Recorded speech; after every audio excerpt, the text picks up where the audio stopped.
అశ్వరావుపేట శాసనసభ నియోజకవర్గంలో ఇందిరమ్మ ఇండ్ల ప్రారంభోత్సవ కార్యక్రమం తీసుకొని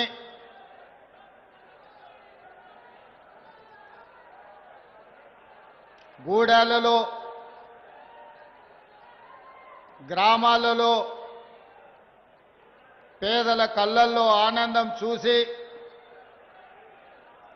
ఈరోజు ఇక్కడ వేలాది మంది సమక్షంలో మీ అభిమాన శాసనసభ్యులు ఆది నారాయణ గారి అధ్యక్షతలో ఈ సమావేశాన్ని ఏర్పాటు చేసి ఈ సమావేశానికి నాతో పాటు మీరు అభిమానంగా పిలుచుకునే గృహ నిర్మాణ శాఖ మంత్రివర్యులు పొంగులేటి శ్రీనన్న గారిని, ఖమ్మం జిల్లా ఇన్ఛార్జ్ మంత్రివర్యులు వాకిటి శ్రీహరి గారిని, అదేవిధంగా ఖమ్మం జిల్లా పార్లమెంట్ సభ్యులు రామసాయం రఘురామరెడ్డి గారిని, మహబూబాబాద్ పార్లమెంట్ సభ్యులు కేంద్ర మాజీ మంత్రివర్యులు మిత్రులు బలరాం నాయక్ గారిని, అదేవిధంగా పెద్దలు కోరం కనకయ్య గారిని, పాయం వెంకటేశ్వర్లు గారిని, రాగమై దయానంద్ గారిని, తెల్లం వెంకట్రావు ఎమ్మెల్యే గారిని, మిత్రులు రామ్దాస్ నాయక్ గారిని, అదేవిధంగా కార్పొరేషన్ చైర్మన్లు, హౌసింగ్ శాఖ అధికారులు, జిల్లా కలెక్టర్లు, ప్రాణ సమానులైన కాంగ్రెస్ పార్టీ కార్యకర్తలు వేలాదిగా తరలివచ్చి ఈ పండగ కార్యక్రమంలో పాల్గొని ఇది ఇల్లు కట్టుకున్న వాళ్ళకే కాదు, తెలంగాణ రాష్ట్రంలో కోట్లాది మంది పేదలకు ఆత్మగౌరవ పండగ అని మీరు అండగా నిలబడ్డందుకు మీ అందరికీ మనస్ఫూర్తిగా ధన్యవాదాలు, కృతజ్ఞతలు తెలియజేస్తున్న మిత్రులారా. మీకందరికీ తెలుసు,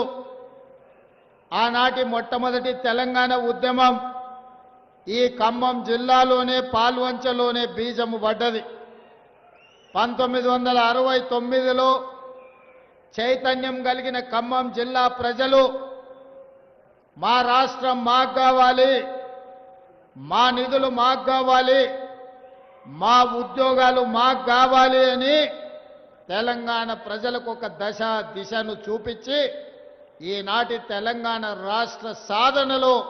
ఖమ్మం జిల్లా యొక్క ప్రత్యేకతను చాటుకున్నారు. అలాంటి చైతన్యం కలిగిన ఈ జిల్లా ఎప్పుడు ఏ సమస్య వచ్చినా తెలంగాణ రాష్ట్రంలో మొట్టమొదటగా స్పందించే జిల్లా ఈ ఖమ్మం జిల్లా. అలాంటి ఖమ్మం జిల్లాలో మొన్న జరిగిన శాసనసభ ఎన్నికల్లో, ఆ తర్వాత జరిగిన పార్లమెంటు ఎన్నికల్లో సోనియమ్మ నాయకత్వంలో కాంగ్రెస్ పార్టీని మీరు అండగా నిలబడి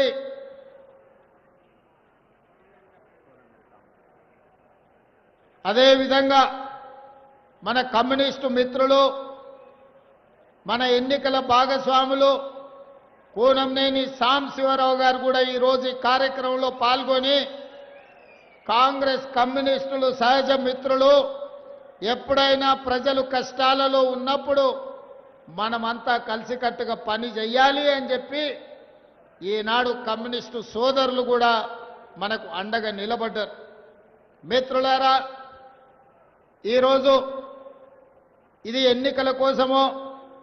ఓట్లు అడగడం కోసమో ఏర్పాటు చేసుకున్న సమావేశం కాదు. ఈరోజు ఇక్కడ ఈ సమావేశం ఒక గూడెంలో పేద ఆడబిడ్డలు గత 10 సంవత్సరాల నుంచి కండ్లు